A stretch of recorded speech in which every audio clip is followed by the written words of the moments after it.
Exemple 11, on vous donne ici un autre sous-espace vectoriel de R3 et on vous demande encore une fois de déterminer une base et sa dimension.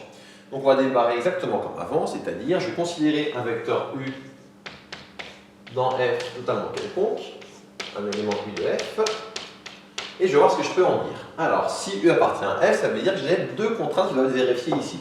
Ces deux contraintes, c'est que je dois avoir X plus Y moins Z égale à 0 et 2X moins Y plus Z égale à 0. Là, ce que je vais faire, c'est que je vais essayer d'exprimer, de simplifier au maximum ici ce système d'équations. Alors, qu'est-ce qu'on peut faire? On peut faire un petit pivot de Gauss. Alors, pas forcément pivot de Gauss, on fait apparaître forcément le 0 en dessous, mais je peux aller au plus simple. Au plus simple, qu'est-ce que j'observe? C'est que si je fais la somme, les Y se simplifient. D'ailleurs, les Z aussi. Du coup, je vais faire ligne 1 plus ligne 2. Et on se fait ligne 1 plus ligne 2, je laisse la ligne 1 telle qu'elle est, X plus Y moins Z égale à 0. Et quand je fais, du coup, j'écris ligne 2 plus ligne 1, avec la même convention en dernier, j'écris d'abord la ligne sur laquelle je fais une opération. Quand je fais la somme, je vais avoir du 3x ici qui va arriver, moins y plus y, ça fait 0, z moins z, ça fait 0. Donc je trouve ici 3x égale à 0. Autrement dit, qu'est-ce que je trouve? Je trouve ici x égale à 0, et si x vaut 0, je trouve y égale z. Autrement dit, qu'est-ce que je viens de trouver? Je viens de trouver que mon vecteur u ici du départ, je peux l'écrire sous la forme u égale, alors x que j'ai pour info, je sais que x ça vaut 0, y je sais que ça vaut z, et z, justement, ça vaut z. Donc ça me donne z facteur de 0, 1, 1.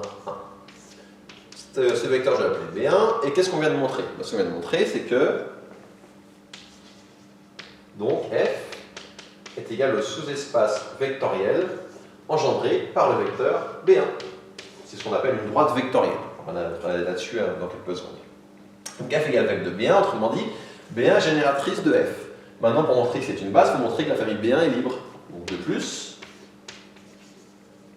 ça va être évident ici, la famille B1 est libre. Pourquoi? Une famille constituée d'un seul vecteur, elle est obligatoirement libre. La famille B1 est libre, et on va mettre entre parenthèses pour bien justifier, car un seul vecteur. Donc quand vous avez un seul vecteur dans une famille, cette famille est obligatoirement libre. Quand vous êtes seul, vous êtes libre. Façon de parler, on peut dire ça comme ça. Donc car un seul vecteur, tout court. Du coup, j'ai une famille qui est génératrice, je vais me montrer en écrivant ça, avec ce que j'ai justifié ici. J'ai une famille qui est libre, génératrice plus libre, donc c'est une base. Conclusion. Donc on peut dire que la famille B1 est une base de F.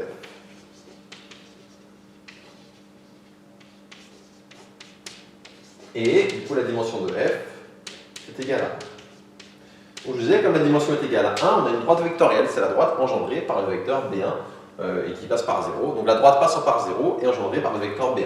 Comment je sais que la droite passe par 0? Parce que tous les espaces vectoriels qu'on va considérer, justement, je vous rappelle la définition de sous-espace vectoriel, on commence par montrer que 0 est dedans. Donc un espace vectoriel, ça passe obligatoirement par 0. Du coup, là, cette droite vectorielle, c'est la droite passant par 0 et engendrée par le vecteur B1 qui est donné ici.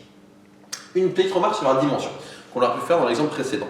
Comment avoir intuitivement la dimension qu'il vous faut? En fait, intuitivement, regardons ici, je suis au départ dans R3, donc mon gros espace ici c'est R3. J'ai donc 3 degrés de liberté. Et ici j'impose deux contraintes. Donc quand je pars de R3 et j'impose deux contraintes, tac, tac, il ne me reste plus qu'un seul degré de liberté. Donc intuitivement, je pouvais savoir dès le début que la dimension de cet espace allait être 1. L'exemple précédent, on partait de R3, on avait une seule contrainte, on avait fait donc 3 moins 1, et dimension 2. Vérifier, l'exemple précédent était bien dimension 2.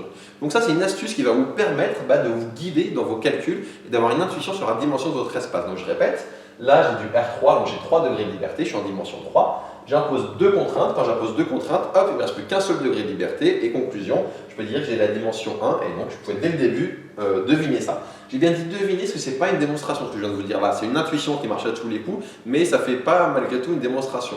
Donc pour le coup, il faut bien tout le temps passer par là pour réussir à le faire. Pourquoi? Parce qu'en fait, attention, si j'avais eu deux contraintes qui étaient identiques, j'aurais pas pu dire ça. Par exemple, si j'écris x plus y moins z égale à 0 et je mets virgule x plus y égale z, j'ai deux fois la même contrainte en vrai. Du coup, il faut bien juste pas faire attention à ça. C'est pour ça qu'il ne faut pas forcer de baisser. Mais si vous avez deux contraintes, on va dire indépendantes l'une de l'autre, ça va tout le temps marcher ce que je viens de vous dire ici.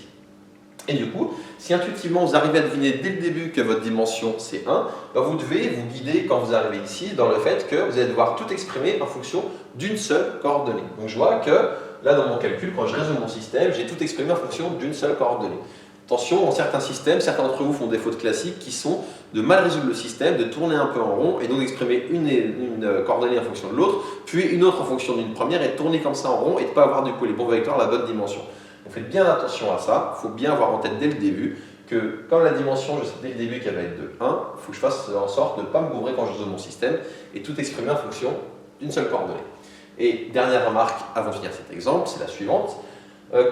Si vous résolvez le système à chaque fois de façon convenable, que vous le faites bien, la famille que vous trouverez sera tout le temps obligatoirement libre. Je vous demanderai quand même tout le temps de le calculer et de le vérifier. Pour quelle raison? Parce qu'en fait, si jamais, en voulant montrer qu'elle est libre, vous n'arrivez pas à le faire, ça veut sans doute dire que vous êtes bourré quand vous avez résolu votre système. Et parce que de toute façon, il faut le faire.